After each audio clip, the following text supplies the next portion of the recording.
Sobre o tema libertados da escravidão. E o texto que vai dar suporte à palavra que o pastor traz esta noite é Colossenses capítulo 1, versículo 3.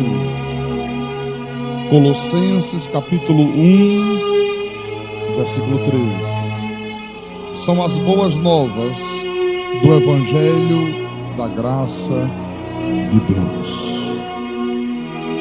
A graça de Deus só tem boas novas, né? Boas notícias como esta. Ele nos libertou do império das trevas. A lei não traz boas novas, a lei traz más notícias.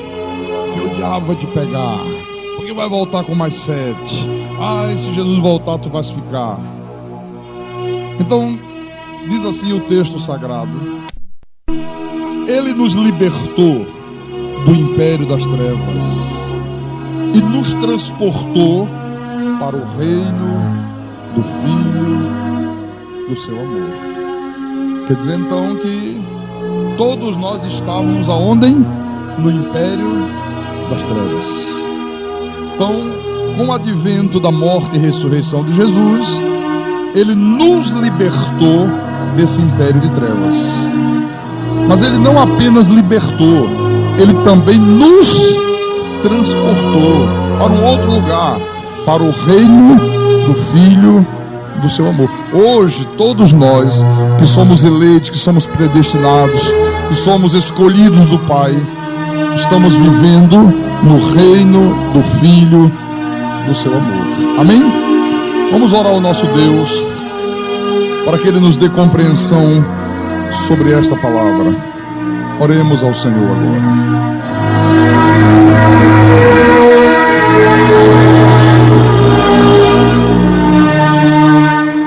Senhor Jesus Cristo, nosso Deus e nosso Pai, hoje eu compreendo, Senhor, o verdadeiro significado do Teu sacrifício na cruz. Hoje eu entendo que a Tua morte, o Teu sangue derramado, foi que possibilitou que todos aqueles que o Senhor predestinou para a salvação fossem libertos do império das trevas, fossem arrancados das mãos do diabo, fossem tirados de debaixo do jugo do inimigo. Então a Tua obra na cruz foi completa. Por isso que o Senhor disse: está consumado. E nós queremos nessa noite de quarta-feira, Senhor Deus, entender mais ainda esta palavra. Nós queremos compreender com uma profundidade ainda maior este mistério. Então fala à Tua igreja, fala aos Teus pequeninos, aos Teus eleitos, aos Teus escolhidos. Usa-me como pastor que o Senhor mesmo constituiu sobre este rebanho. Inspira-me, dá-me a capacidade, Santo Deus, de explanar a Tua palavra com verdade. E que o Teu nome, Senhor Jesus, seja exaltado, glorificado através de tudo que for proclamado aqui. Eu te peço isso e te agradeço por isso, em nome do Senhor, em nome de Jesus, e que todos digam amém e amém. Graças a Deus. Meus irmãos, amados de Deus, pedras que vivem, Igreja Santa do Senhor Jesus Cristo, como é precioso você entender, você compreender os mistérios da Bíblia. Mistérios que já foram revelados a Paulo, que não estão mais ocultos, não estão mais encobertos. E que quando o Senhor revelou a Paulo, Ele disse para Paulo transmitir à igreja, para que a igreja passasse a ser conhecedora desses mistérios. E a revelação desses mistérios de Deus gera paz na nossa vida, gera segurança, faz com que você fique uma pessoa apta a vencer todas as tuas lutas no dia a dia da vida. Então, o que diz aqui? Que Ele nos libertou do império das trevas. Veja, desde o jardim do Éden, quando houve o pecado de Adão, que se estabeleceu no mundo o império das trevas. Só que este império das trevas, ele prevaleceu até o advento da morte e ressurreição de Jesus, quando se estabelece no mundo a nova aliança. Até ali era o império das trevas. Satanás e seus demônios, aquela uma terça parte dos anjos que o acompanhou na sua rebelião contra Deus, eles agiam neste mundo, eles agiam nesta terra. Era o império das trevas. Você vê muitos exemplos em Mateus, Marcos, Lucas e João, né, do que acontecia. Só que quando Deus se fez carne, quando Deus assumiu um corpo no ventre da Virgem Maria, olha, Deus o fez com uma finalidade. Qual foi a finalidade de Deus? Que através da sua morte, a morte daquele corpo, porque Deus não morre, através do sacrifício, através do derramamento do sangue, o Senhor pudesse libertar todos os seus filhos desse império das trevas. Esta foi a finalidade de Deus. Eu já mostrei à igreja nos cultos passados, quando nós lemos aquele texto de Hebreus 12,14, você está lembrado, que diz que Deus também participou de carne e sangue, para que através da sua morte, destruísse aquele que tinha o poder da morte, a saber, o diabo. Então, eu já expliquei aqui à igreja, que aquele sacrifício da cruz, aquele sangue derramado na cruz, possibilitou que o Senhor Jesus Cristo abolisse, que o Senhor Jesus Cristo anulasse, que o Senhor Jesus Cristo tornasse inativo todo e qualquer poder emanado desse império de trevas em relação à vida dos seus filhos amados. Amém? É para dar um amém bem grande mesmo. Então, quando Paulo diz aqui que ele nos libertou do império das trevas, o apóstolo, na verdade, está dizendo que com aquele sacrifício da cruz, todo o poder do diabo foi abolido, todo o poder de Satanás foi aniquilado, todo o poder do diabo se tornou inativo, e por esta razão, ele não pode ter mais nenhuma influência sobre a tua vida, nem sobre a minha vida, nem sobre a de nenhum filho de Deus na face da terra. Quer dizer que todo o panorama espiritual do mundo mudou completamente a partir do momento que o Senhor Deus estabeleceu a nova aliança. Mas mudou porque Jesus venceu o diabo, porque Jesus, ele amarrou os demônios de algemas eternas, porque ele nos libertou desse império de trevas, porque ele nos aperfeiçoou para sempre, porque com a obra do Calvário, ele nos deu eterna redenção. Diga para o teu irmão do lado, ele te deu eterna redenção, meu irmão. Eterna redenção. Tu foste redimido para sempre. Por isso que lá na cruz, se lembra? O Senhor disse em determinado momento, está consumado. Quer dizer, está feito. Ele fez a obra completa. Agora não é mais o império das trevas, agora não é mais os demônios agindo, agora não é mais o demônio entrando, o demônio voltando com mais sete, e fazendo isso e fazendo aquilo, não. Agora, desde a cruz, é o reino do Filho do seu amor. O que é isto, pastor? O reino do Filho do seu amor. Olha, é Deus se movendo, é Deus se manifestando, sabe? Através da vida de cada um dos seus filhos, é Deus se manifestando dentro de cada um de nós. Isto aqui é um mistério, viu? Que o Cristo ressuscitado revelou ao apóstolo São Paulo.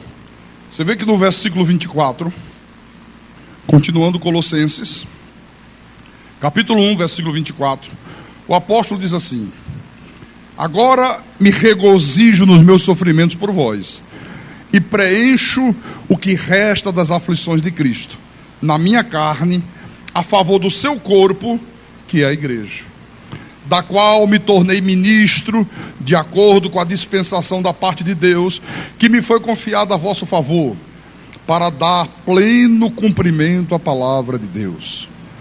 O mistério que estiver oculto dos séculos e das gerações, agora, todavia, se manifestou aos seus santos, aos quais Deus quis dar a conhecer qual seja a riqueza da glória deste mistério entre os gentios, isto é, Cristo em vós, a esperança da glória, o qual nós anunciamos. Olha, esta igreja anuncia isso, viu? Cristo em vós. Essa igreja não anuncia o diabo na tua vida, ela anuncia Cristo na tua vida. Então, o qual nós anunciamos, advertindo a todo homem, ensinando a todo homem em toda a sabedoria, a fim de que apresentemos todo homem perfeito em Cristo. Para isso é que eu também me afadigo, esforçando-me o mais possível, segundo a sua eficácia, que opera eficientemente em mim. Olha, irmão, este é o maior mistério que a igreja de Jesus precisa de conhecer. Esse mistério aqui. Os irmãos da lei não conhecem esse mistério. Eles imaginam Deus sentado num trono lá em cima dos céus. O Senhor está lá nos tronos, está lá no céu, está governando o mundo inteiro. Mas que eles estão aqui embaixo, lutando desesperadamente contra o diabo. Numa luta sem fim contra os demônios, numa luta terrível para garantir a salvação. Então você vê que os irmãos da lei jejuam, os irmãos da lei fazem vigília, os irmãos da lei chegam aos sábados, eles sobem os montes, eles fazem sacrifício, e tudo isso para quê? Eles dizem para enfrentar o diabo e para que eles não venham a perder a sua salvação. É assim ou não é?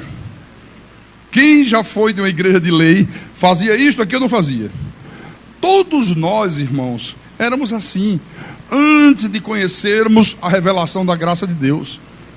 A gente jejuava, a gente vigilava, a gente subia monte, a gente pagava preço e ficava horas de joelho no chão, e fazia isso e fazia aquilo, porque dizia, não, eu tenho que lutar para garantir a minha salvação.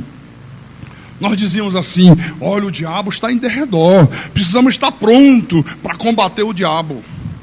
Então, nesta nova aliança, Deus quis dar a conhecer aos gentios, Paulo diz aqui, não aos judeus, porque até hoje os judeus imaginam um Deus lá em cima, eles imaginam apenas e tão somente isso. Por isso que Paulo recebeu uma revelação grandiosa para transmitir à igreja, isto é, que nesta nova dispensação, Deus habita em cada um de nós. Deus se multiplicou, e Deus passou a habitar em mim, Deus passou a habitar em ti, Deus passou a habitar em cada um dos seus filhos amados. Amém? Por isso, meus irmãos, que a Bíblia diz de uma maneira clara, precisa, né, que Cristo habita em nós, que o Espírito de Deus habita na tua vida. Olha, isso é um mistério. Os judeus, meus amados, até hoje eles não creem nisso aqui. Eles só imaginam Deus lá em cima. Eles nunca imaginam na mente deles que o Deus Todo-Poderoso, que o Senhor dos céus e da terra habite dentro de cada um de nós. Eles não imaginam, não entra na cabeça deles isso aqui. É um mistério que foi revelado a Paulo. Veja aqui, em 1 aos Coríntios, primeira epístola aos Coríntios, capítulo 6, versículo 19, o apóstolo diz assim, só Paulo fala isto. Ele diz assim, acaso não sabeis que o vosso corpo é santuário do Espírito Santo, que está em vós, o qual tendes da parte de Deus, e que não sois de vós mesmos? Você vê, o Espírito Santo, que é o próprio Deus, né? Que o Espírito Santo é Deus, e como Deus é onipresente, Ele tanto está sentado no trono da sua glória, como Ele está dentro de cada um de nós. Pastor, mas desde quando, pastor, que o Espírito Santo de Deus passa a habitar dentro da vida de um filho de Deus? Quando é que isso acontece? Desde quando isso acontece? Desde o momento que você ouve a palavra da verdade, o evangelho da tua salvação e crê. Em Efésios diz isto. Porque se fala muita coisa errada nas igrejas, e o povo de Deus, coitado, fica aí, sabe, como se fosse marionete na mão de determinadas pessoas. Então Efésios capítulo 1, versículo 13, o apóstolo diz assim, em quem também vós, depois que ouviste a palavra da verdade, o evangelho da vossa salvação, tendo nele também crido, fostes selados com o Santo Espírito da promessa. A tradição mentirosa que está hoje aí estabelecida na igreja diz que não é assim. Tem pregadores, irmãos, que ensina que... Um dia desse eu vi numa livraria um livro, dizia assim, 12 passos para receber o Espírito Santo. Aí o sujeito pega e diz assim, não, o primeiro passo, a pessoa tem que aceitar Jesus. Quando ela aceita Jesus, deu o primeiro passo. Depois ela se batiza nas águas, deu o segundo passo. Depois que se batizou nas águas, ela tem que começar a se consagrar com jejuns, ela tem que começar a participar das vigílias, ela tem que pagar o preço, ficar horas de joelho orando, deu o quarto passo. E vai por aí afora, né? Até chegar uma hora que ele diz assim, bom, agora a pessoa passa a frequentar um culto de busca ao Espírito Santo, ela começa a participar de um culto de poder, de fogo, e vai chegar uma hora que Deus vai se lembrar dela e Deus vai batizá-la com o Espírito Santo. É o último passo. Isso é uma mentira, meu irmão. Isso é uma mentira de Satanás. A verdade é esta aqui, ó. No momento que você ouviu a palavra, no momento que você ouviu o evangelho da tua salvação e você creu, Deus te selou, Deus te marcou, Deus te batizou com o Santo Espírito da promessa. Você crê nisto? Pastor, mas o senhor podia provar isso na Bíblia? O senhor podia provar com Bíblia na mão que é desta forma. Não é como os irmãos pentecostais ensinam, que a pessoa primeiro vem à igreja e ela aceita o apelo, ela levanta a mão, ela aceita Jesus. O homem não pode aceitar Jesus, é Jesus que aceita o homem. E depois tem que batizar em água, e depois tem que se consagrar, e tem que jejuar muito, e tem que fazer muitas vigílias, e tem que se consagrar com oração, e depois de um determinado tempo, Deus batiza aquela pessoa. Olha, tem gente que tem 10 anos, 15 anos, 20 anos de igreja e diz assim, ah, pastor, eu ainda não fui batizado com o Espírito Santo.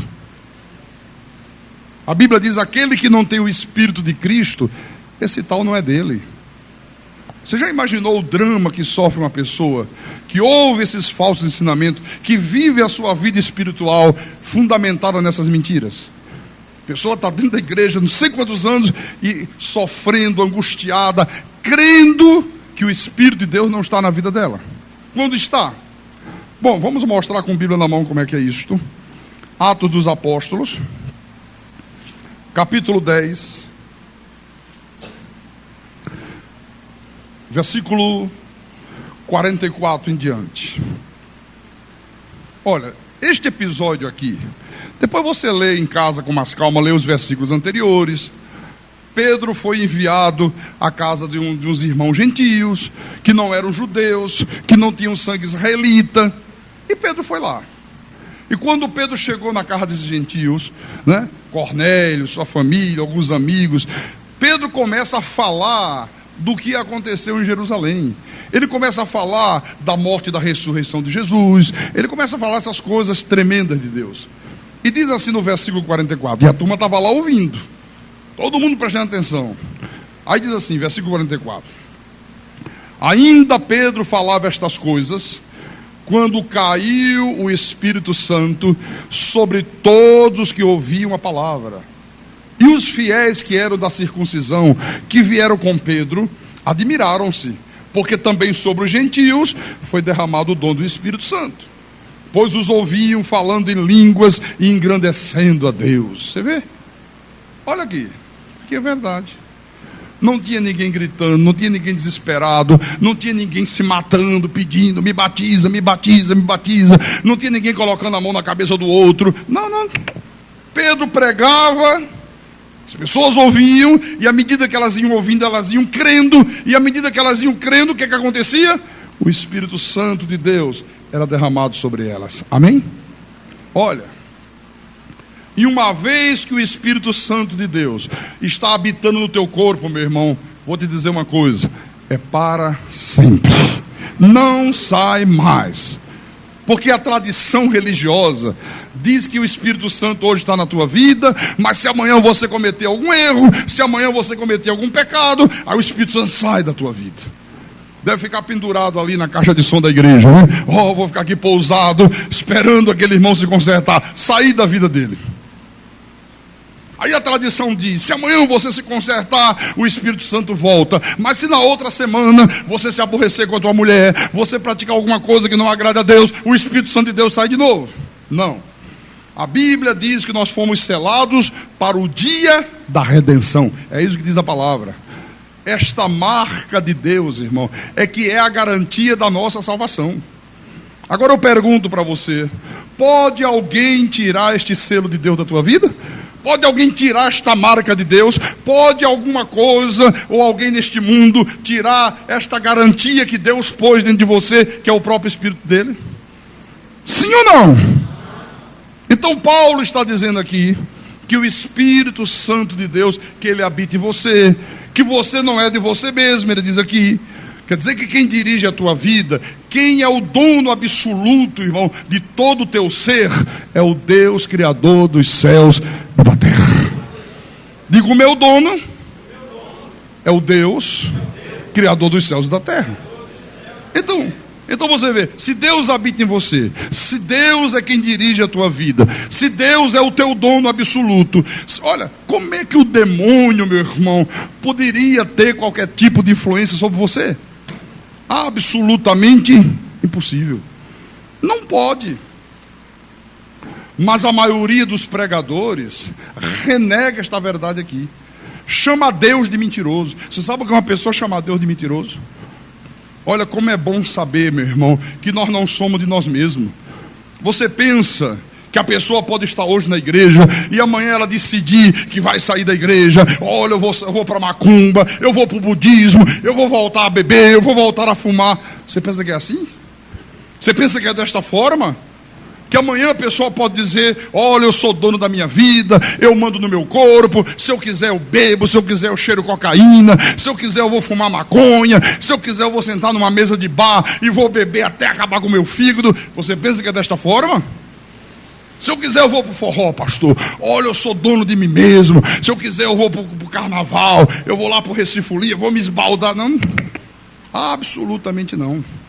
Olha, quem tem esse tipo de atitude, irmão, são os filhos do diabo. Nós que somos de Deus, não podemos, em hipótese nenhuma, agir assim, porque nós não somos de nós mesmos. Você não é de você mesmo, você não é o teu dono. Pastor, se nós não somos de nós mesmos, nós somos de quem? Então de quem que nós somos? Quem é o nosso dono absoluto? Vou te mostrar. 1 de Pedro. 1 de Pedro, capítulo 2, versículo 9. Então diz assim: vós, porém, sois raça eleita. Olha só, raça eleita.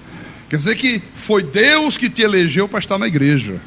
Por isso você está aqui, viu? Você é uma raça eleita. Você foi eleito por Deus para estar aqui nessa noite. Diga graças a Deus. Depois ele diz: sacerdócio real. Quer dizer que você pode ministrar louvor, você pode ministrar adoração a Deus. Deus te constituiu sacerdócio. Ele continua dizendo: nação santa. Quer dizer, um povo especial que o nosso Deus, com uma única oferta, aperfeiçoou para sempre. E por fim ele diz aqui: povo de propriedade exclusiva de Deus. Quer dizer, um povo que o próprio Deus libertou do império das trevas, libertou do domínio do diabo, libertou dos vícios, libertou da prostituição, libertou da macumba, libertou do homossexualismo. Você pensa que foi eu que decidi por livre agência, de repente, começar a pregar este evangelho? Você pensa que isto aqui foi uma decisão minha? Não. Irmãos, isto foi uma decisão soberana de Deus. Antes que eu saísse da madre, antes que minha mãe desse a luz, olha, Deus já havia me vocacionado, Deus já havia me constituído um pregador do evangelho da graça de Deus. Então a verdade que esta igreja proclama é que Jesus, meu irmão, já pagou todo o preço da nossa redenção. Ele já nos adquiriu para Ele mesmo. Esta é a verdade da Bíblia. Olha, em 1 de Pedro ainda, no capítulo 1, versículo 18, olha como é bom você conhecer as verdades.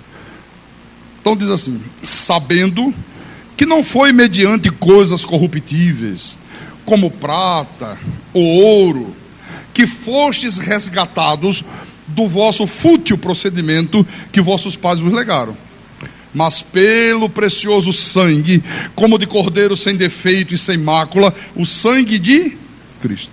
Quer dizer que o sangue de Jesus foi o preço pago pelo nosso resgate. Foi o preço pago pela nossa libertação. Através do sangue derramado, Ele nos resgatou do nosso fútil procedimento que nossos pais nos legaram. Você vê. Quem é que está aqui à igreja esta noite que foi libertado do vício da bebida? Levante a mão. Quem foi libertado? Quem bebia antes aqui? Quem foi libertado do vício do cigarro? Levante também. Quem é que foi libertado? Vivia uma noite de noitada, vivia nas farras, adorava uma madrugada? Levante a mão, levante aí, levante alto mesmo, não sinta vergonha não. Quem foi libertado da idolatria? Quem vivia lá adorando ídolos, quem não imagem? Levante, eu também estou levantando aqui. Quem foi libertado da umbanda, frequentava espiritismo? Olha lá, está aqui o que Deus está dizendo. Foi Deus que nos libertou mediante o sangue derramado na cruz. Amém? No capítulo 2, ainda nesta epístola de 1 de Pedro, versículo 5, ele diz assim: também vós mesmos, como pedras que vivem, sois edificados casa espiritual, para ser de sacerdócio santo, a fim de oferecer de sacrifícios espirituais agradáveis a Deus, por intermédio de Jesus Cristo. Quer dizer que nós somos o quê? Pedras que vivem. Fala para o teu irmão aí, tu és pedra que vive, meu irmão. Tu és uma pedra que vive, tu és uma pedra que vive. Olha, e tudo isto aqui só foi possível porque Jesus fez a obra completa na cruz, meu irmão. Se Ele não tivesse feito a obra completa, se Ele não tivesse dito está consumado, se Ele não tivesse dado conta do recado, isso aqui não seria possível. Em 1 Coríntios, capítulo 6,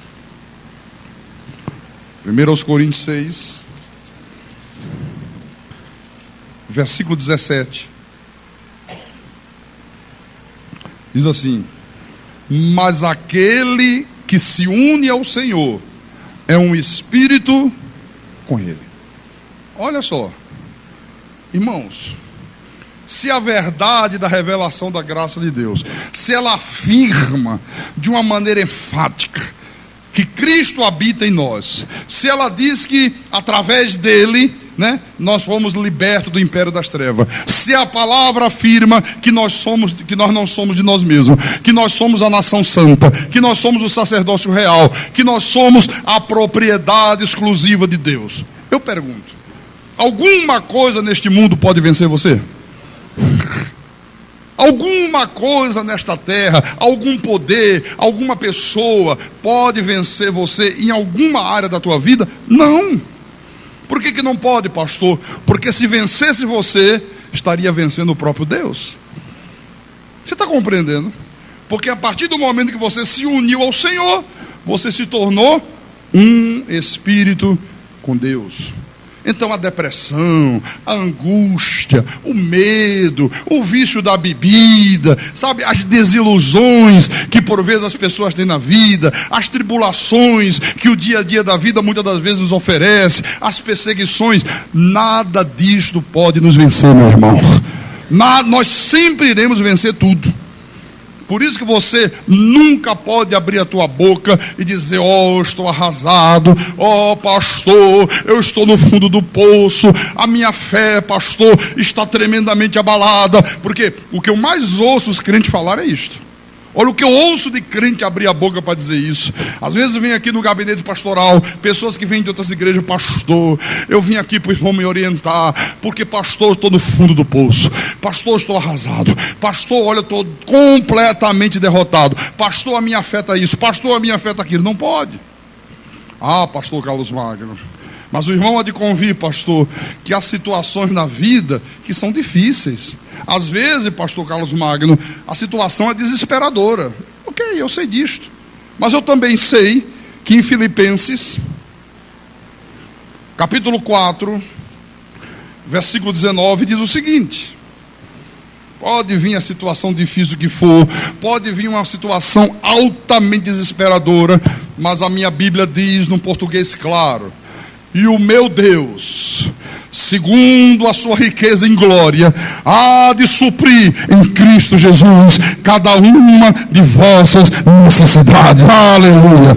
Pode suprir? Há de suprir ou não há de suprir? Há de suprir. Todos nós, irmãos, enfrentamos situações difíceis, às vezes até desesperador, eu concordo. Mas a revelação da graça de Deus, ela diz o quê? Que Deus habita em mim, que Deus me dirige, que Deus é o meu dono, que Ele é o meu pastor e que nada me faltará, ou não diz? Leia lá no Salmo 23, abra lá no Salmo 23, vamos ver se diz. Salmo 23, versículo 1, diz assim: o Senhor é o meu pastor, nada me faltará. Fala para o irmão do lado aí: o Senhor é o teu pastor, nada te faltará, meu irmão. Diga: nada te faltará. Você sabe o que é que significa nada? Nada. Nada é nada, nada te faltará. Versículo 4: ainda que eu ande pelo vale da sombra da morte, não temerei mal nenhum, porque tu estás comigo. Aleluia. Olha, quem está contigo é Deus. O teu bordão e o teu cajado me consolam. Versículo 6: bondade e misericórdia certamente me seguirão alguns dias da minha vida. Ah, não é alguns dias não, desculpa, às vezes o óculos dá um problema aqui, eu vejo tudo errado. Bondade e misericórdia certamente me seguirão todos os dias da minha vida, e habitarei na casa do Senhor para todo sempre.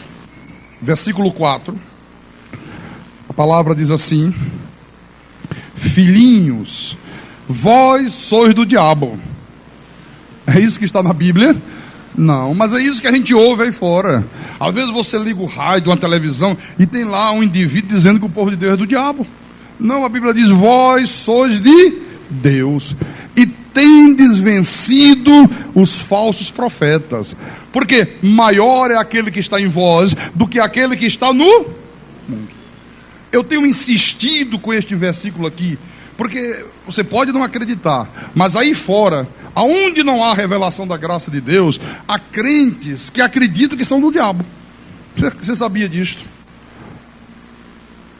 Acreditam que são propriedade do diabo. E tem pastor que, para tornar a coisa ainda mais perversa, ainda diz assim: irmão, você cometeu isso, você cometeu aquilo, a partir de agora você está nas mãos do diabo. E a pessoa passa a acreditar que às vezes por causa de um erro, por causa de uma falha, ela passou a estar nas mãos do diabo outra vez. Olha, está aqui, ó: vós sois de Deus e tendes vencido os falsos profetas. Quer dizer que todo esse esquema do diabo que está aí fora, que muitas das vezes é usado para colocar pavor nos filhos de Deus, nós já vencemos, meu irmão. Nós já vencemos. Os falsos profetas, eles estão aí dizendo: cuidado que você tem um encosto. Agora a moda é falar de encosto. Não porque isso, não porque tem um encosto, não porque o encosto, não porque o encosto. Não. Eles estão aí mandando a pessoa colocar um copo com água na frente do rádio, estão mandando a pessoa usar um sal grosso, estão mandando a pessoa confiar numa rosa ungida, fazer uma corrente de 12 semanas, participar de uma reunião de G12. Isso é coisa de falso profeta. Você já viu alguma vez na Bíblia algum homem de Deus? Me mostre um exemplo, pelo menos um, falando essas idiotices ou fazendo essas idiotices aqui. Você já viu alguma vez isso? Não existe aqui na Bíblia. Pelo contrário, ele dizia assim: o maligno não te pode tocar, tu és mais do que vencedor, o Senhor sempre te conduz em triunfo, o Espírito de Deus habita em vós. Olha, era isso que os homens de Deus no passado falavam, meu irmão. Coisas que traziam segurança, coisas que te davam paz, coisas que faziam você viver na certeza de que em qualquer circunstância da vida, a vitória final é tua. Então a mensagem de Deus é esta aqui: Deus habita em você e Deus não te abandona nunca.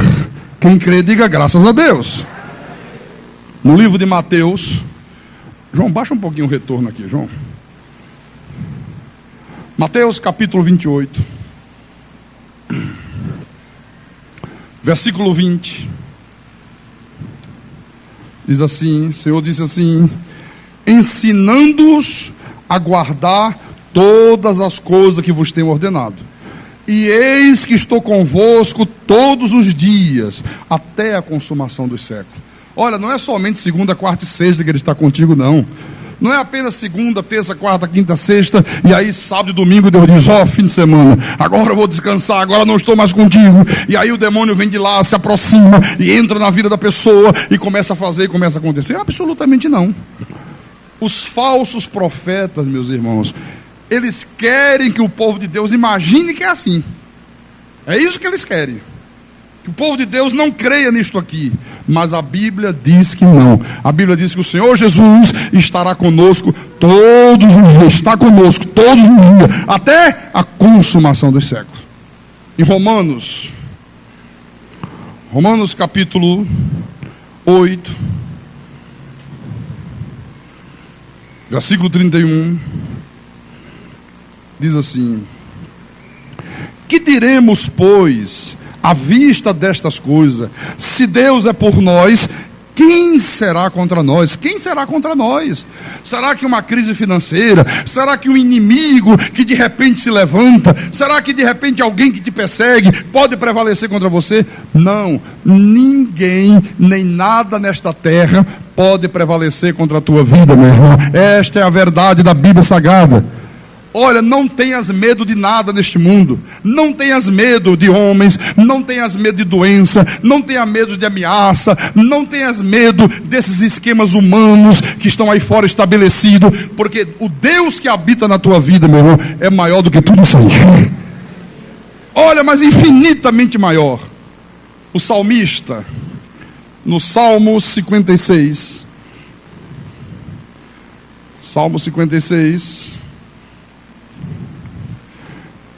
versículo 11, veja o que ele diz aqui, por favor. Ele diz assim: neste Deus ponho a minha confiança, e nada temerei. Que me pode fazer o homem? Você vê? Olha, neste Deus da Bíblia, neste Deus que eu estou te proclamando, neste Deus que tu tens conhecido aqui nesta igreja, olha, nós pomos a nossa confiança, meu irmão. Nada temeremos. Que me pode fazer o homem? Ele pergunta. Nós não pomos a nossa confiança numa fita amarrada no braço. Não, mas é do Senhor do Bonfim. Não, porque veio lá da Bahia, veio no céu. Não. Nós não pomos a nossa confiança numa imagem. Nós não pomos a nossa confiança num trabalho de macumba feito ali na encruzilhada de Santo Amaro. Nós não pomos a nossa confiança numa corrente de 12 semanas. Nós não pomos a nossa confiança em objeto. A nossa confiança nós pomos no Deus da Bíblia. Nesse Deus que diz que vai estar conosco, que está conosco todos os dias, até a consumação do século. Neste aqui, meu irmão, nós pomos toda a nossa confiança. Diga graças a Deus. Em Hebreus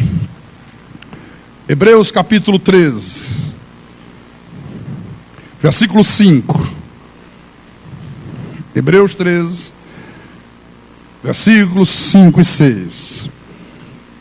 Seja a vossa vida sem avareza, contentai-vos com as coisas que tendes. Agora o principal, porque ele tem dito: de maneira alguma te deixarei, nunca jamais te abandonarei. Aleluia. Assim afirmemos confiantemente: o Senhor é o meu auxílio, não temerei. Que me poderá fazer o homem? Aleluia. Diga para o irmão do lado: irmão, Deus jamais te abandona, meu irmão. Diga: Deus jamais te abandona, Deus jamais te abandona. Não temas. Aleluia. De maneira nenhuma ele te deixa, meu irmão. De maneira alguma ele deixa você entregue a tua própria sorte. Veja o que Paulo diz em Gálatas. Gálatas está depois de 2 aos Coríntios. Gálatas capítulo 2, versículo 20. Paulo diz assim: logo, já não sou eu quem vive, mas Cristo vive em mim. Aleluia. Olha, quem é que vive em ti? Quem é que vive em ti? Diga: Cristo. Diga: Cristo vive em mim. Diga: todos os dias da minha vida. Nunca me abandona, nunca me deixa. Aleluia. Efésios capítulo 2, versículo 19. O Senhor diz assim: assim já não sois estrangeiros e peregrinos, mas concidadãos dos santos, e sois da família de Deus. Olha, hoje nós somos da família de Deus, meu irmão. Somos da família de Deus. Fazemos parte da igreja do Senhor Jesus. João capítulo 10. Mateus, Marcos, Lucas, João. João capítulo 10, versículo 28. 10, 28 eu falei. Acompanhe por favor aí na tua Bíblia. O Senhor Jesus disse assim: eu lhes dou a vida passageira. Ah, não é vida passageira não. Ele nos dá o quê? Vida eterna. Diga: eterna. Jamais perecerão, e ninguém as arrebatará da minha mão. Olha, irmãos, o povo de Deus não tem certeza disso aqui. Ontem eu estava em Natal, e aí me trouxeram um rapaz para conversar comigo, e minha irmã disse assim: olha, hoje mesmo eu conversei com ele, eu falei algumas coisas da graça de Deus, e ele bateu aqui na mesa, e ele deu pulo, ele plantou bananeira, e deu salto mortal no ar, e gritava igual desesperado, e ninguém convence ele disso. Ele disse que não crê nisto, que não pode ser desta forma, porque o diabo faz, porque o diabo acontece. Eu digo: quem é este? Se ele vai vir aí daqui a pouco, eu digo: deixa ele comigo. Não perca tempo não, que não adianta. Eu digo: deixa eu vir. Ele grita com você, ele dá planta bananeira com você, ele dá salto mortal com você. Comigo ele vai fazer tudo o contrário. Ele vai desplantar a bananeira, ele vai dar o salto ao contrário, vai voltar para a posição normal dele. Aí daqui a pouco chegou o rapaz, todo cheio de pose, conhecedor da Bíblia, teólogo não sei das quantas. Aí eu comecei a puxar assunto. Aí ele disse: bom, pastor, é o seguinte, só tem uma coisa que eu não creio de jeito nenhum. Essa coisa de dizer salvo uma vez, salvo para sempre, nunquinha. Eu digo: quer dizer que você não acredita nisso? Eu disse: não. Quer dizer que você acredita que você pode estar salvo hoje e amanhã estar no inferno? Ele: exatamente isso. Se eu sair do projeto de Deus, se eu sair dos planos de Deus, se eu decidir caminhar para o inferno, acabou, não tem mais jeito, não tem mais solução. Eu digo: tá bom, vamos abrir a Bíblia. Aí manda ele abrir aqui. Eu digo: vamos ler aqui. Eu digo: leia aí o que é que Jesus está dizendo. Aí ele começou: eu lhes dou a vida eterna. Eu digo: que vida que ele dá? Eterna. Eu digo: o que é que significa eterna? Ele: hã? O que é que significa eterna? O senhor não quer falar sobre o Campeonato Brasileiro, vai começar essa semana. Não quero conversar sobre isso aqui. Vamos falar sobre Big Brother. Não falo sobre Big Brother. O senhor não quer conversar sobre a Miss Brasil que perdeu o título? Não, eu quero conversar sobre isto aqui. Eu digo: continua ele. Jamais perecerão, e ninguém as arrebatará das minhas mãos. Eu digo: o que é isto aí? Não é salvo uma vez, salvo para sempre? Ou tu tens a audácia de chamar Deus de mentiroso? Ele disse: não tinha pensado nisso ainda. Não tinha pensado nisso, meu irmão. Como é que é possível uma coisa desta aqui? É por isso, irmãos, que os pregadores, olha, eles fazem um terrorismo tremendo com o povo de Deus. Irmãos, vocês têm que estar preparados para quando Jesus voltar. Se você não estiver preparado, quando Jesus voltar, tu podes ficar. Ora, você está preparado, irmão, e se Jesus voltar amanhã? Aí fica todo mundo aterrorizado, todo mundo: ai Jesus, se Jesus voltar hoje de noite, ai meu Deus, não estou preparado, ai que eu vou para o inferno, ai que eu perco a minha salvação, ai que eu vou para as mãos do diabo. Olha, isso não é vida, meu irmão. O povo fica num desespero terrível. É isso que faz com o povo de Deus aí fora. Você já deve ter passado por esse desespero, não já, Oliveira? Ou não? Passou ou não passou? Não é? Olha, irmãos, fique tranquilo. Você já recebeu de Jesus vida eterna. Você jamais vai experimentar morte espiritual. Olha, das mãos de Jesus, ninguém pode te arrebatar mais, meu irmão. Pastor, quer dizer então, pastor, que eu não devo ter medo da morte? Porque a maioria do povo de Deus tem medo da morte, você sabe disso, né? A maioria, tanto as pessoas incrédulas como aquelas que estão dentro da igreja, tem verdadeiro pavor da morte, o que é um contrassenso. Tem gente que não gosta nem de ouvir falar de morte. Quando tem um velório, não gosto nem de ir lá, não gosto de ver e tal. Eu fui por consideração, mas fiquei bem distante, sabe? Sempre de costa pro defunto, porque esse negócio de morte, eu tenho um medo terrível, eu não sei o que é que acontece no outro lado da morte, depois que se fecha o véu negro da morte. Olha, depois que se fecha o véu negro da morte, você sabe o que é que você vai encontrar no outro lado da morte? O Senhor Jesus te esperando de braços abertos, meu irmão. Você vai encontrar Moisés, você vai encontrar Abraão, você vai encontrar o rei Davi, você vai encontrar o profeta Isaías, você vai encontrar o apóstolo Paulo. Olha, toda essa turma, meu irmão, toda essa pleiade de santos estará aguardando você em nome do Senhor Jesus Cristo. Você só vai encontrar gente de primeira linha. Você não vai encontrar incrédulos, você não vai encontrar lá idólatras, não vai encontrar homossexuais, você não vai encontrar lésbica, você não vai encontrar feiticeiros, você não vai encontrar assassinos, você não vai encontrar mentirosos, você não vai encontrar covardes.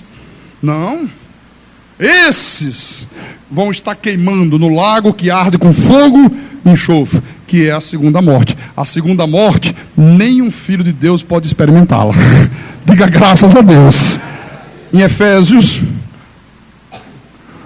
como é, pastor, Jesus, e eu sempre tive um medo tão grande da morte, pastor, o medo do desconhecido. Como é que é do outro lado? Você agora já sabe. Chegou a hora de acabar a tua existência nesse corpo de carne, fica tranquilo.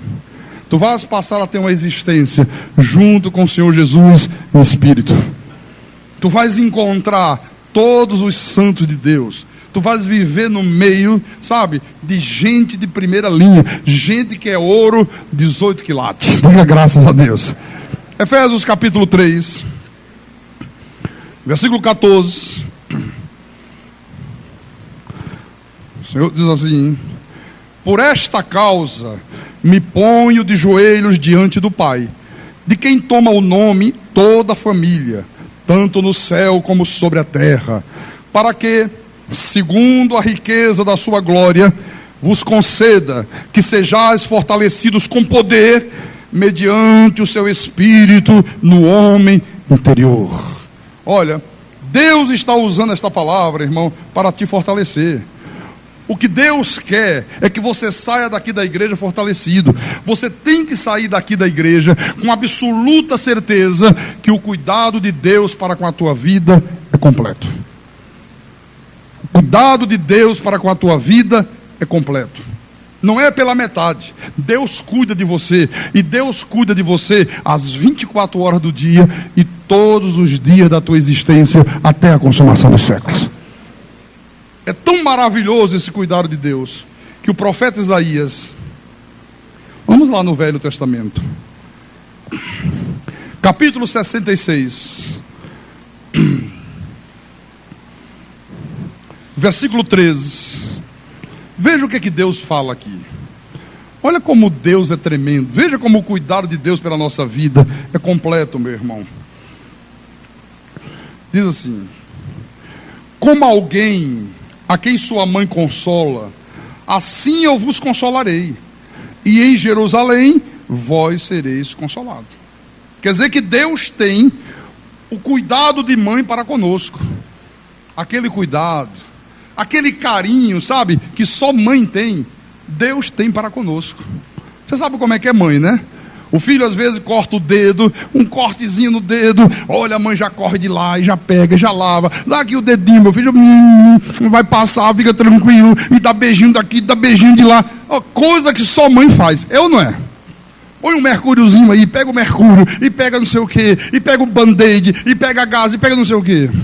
Pai já é diferente, né? Pai já olha, que bobagem, chupa o sangue aí, rapaz, next, você não é homem não, como é que é? Pra que essa bobagem toda? Mãe é diferente. Mas é assim ou não é? Diga se não é verdade. Olha, mãe é mãe, meu irmão, e ponto final. Não existe coisa melhor na vida do que mãe, meu irmão. Olha, não existe mesmo. E Deus, Ele tem este mesmo cuidado, este mesmo sentimento de mãe, Deus tem conosco. Deus também age para conosco como mãe, diz aqui. Mas ele também tem um sentimento de pai. Tem um sentimento de mãe e tem também um sentimento de pai. Vamos ver isto. Salmo 103. Salmo 103. Versículo 13. 103, 13. Agora Deus fala assim: como um pai se compadece de seus filhos, assim o Senhor se compadece dos que o temem. Você vê? Quer dizer, a mãe é aquela coisa protetora, é a que faz carinho, é a que dá beijinho, é a que coloca o filhozinho no colo. Mas Deus está dizendo: eu ajo desta forma, mas eu também ajo como pai para com vocês. Eu ajo como mãe e eu ajo como pai. Por quê? Porque o pai, a figura do pai, é aquela figura do provedor. Né? O pai é que dá segurança, o pai é que protege o lar, o pai é que busca, né, trazer a provisão para a família, é ele que enfrenta as grandes lutas, é ele que corre atrás, é ele que na hora do perigo toma a frente. Então Deus age também como pai. Então o Senhor está dizendo aqui: eu te consolo como a mãe consola o filho, eu te protejo e te garanto como um pai garante ao filho. Você vê que o cuidado de Deus é absolutamente completo. Antes da graça de Deus, irmãos, eu não conhecia esse sentimento de Deus. Por quê? Porque a lei e a iniquidade, elas criam na nossa mente, elas criam na nossa cabeça a ideia, a imagem de um Deus mau, de um Deus déspota, que um Deus que fica enfurecido, um Deus que por um motivo qualquer, ele risca o nosso nome do livro da vida, um Deus que se aborrece com o filho, ele lança o filho de cabeça para baixo do inferno. É esta imagem que a lei e a iniquidade criam na nossa mente. Agora, com a revelação da graça de Deus, aí o Senhor disse: não, Carlos Magno, eu não sou assim, eu não te trato desta forma, eu sou Deus, eu te consolo da mesma maneira que uma mãe consola o seu filho. Eu, como pai, se compadeço de você da mesma maneira que um pai se compadece do filho que ama. Aleluia. Porque o que o pai quer para o filho? O melhor, né? Todo pai quer o melhor para o filho. Então eu quero dizer para você nessa noite, irmão amado, irmão em Cristo, tu tens um pai maravilhoso. Tu tens um pai que é amigo. Tu tens o melhor pai deste mundo. Tu tens um pai que vela por você. Tu tens um pai que nunca te abandona. Tu tens um pai que enfrenta os teus adversários. Tu tens um pai que traz provisão para todas as necessidades da tua vida. Tu tens um pai que te ama. Tu tens um pai que não te abandona nunca, todos os dias da tua existência, em nome do Senhor Jesus Cristo. Oh, para a glória de Deus.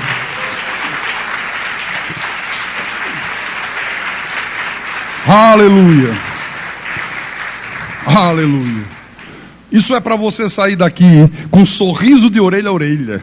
Isso é para você sair daqui hoje de cabeça erguida, dizendo: ai Jesus, ai que maravilha viver nesse mundo, sabendo que o Senhor habita em mim, sabendo que o Senhor não me abandona nunca, sabendo que o Senhor está comigo todos os dias até a consumação do século, sabendo que o Senhor jamais me deixa entregue a minha própria sorte, sabendo que o Senhor vela por mim, sabendo que o Senhor cuida de mim, sabendo que o Senhor me protege, sabendo que o teu cuidado para com a minha vida é completo.